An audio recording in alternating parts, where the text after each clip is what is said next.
Riba a lista de espera tem quase 700% que está guardando para o ordo de scan. Essa aqui está fora de estanco tem a veragem de 450 que está guardando para a Luna. Pensei, me pergunta, me sora tá, que vai vir a alternativa para a situação aqui de parte de CMC que todos os pacientes riba a lista de espera. A situação aqui está pondo que o gasto do país está virando aún mais alto.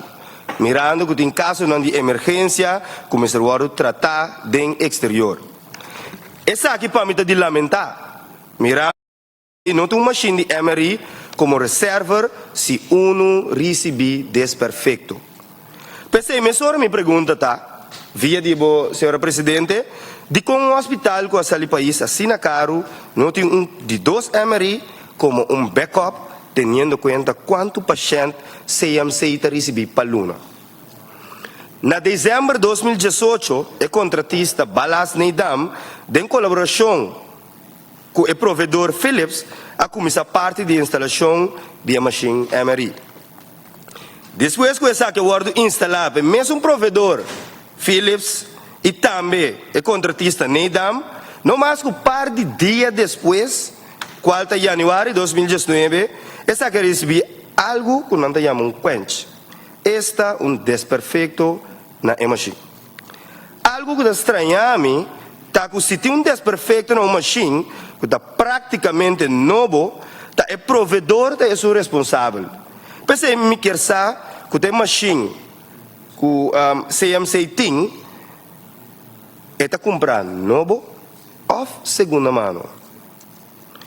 Quem mestre para responsável para o desperfeito aqui? Depois o obisa praticamente, depois de par de dias, e a cabeça aqui tem problema. É provedor Philips ou é contratista Balast? CMC alaga uma investigação, ribentere caso aqui, e também me quer como parlamentário, com leu essa aqui está.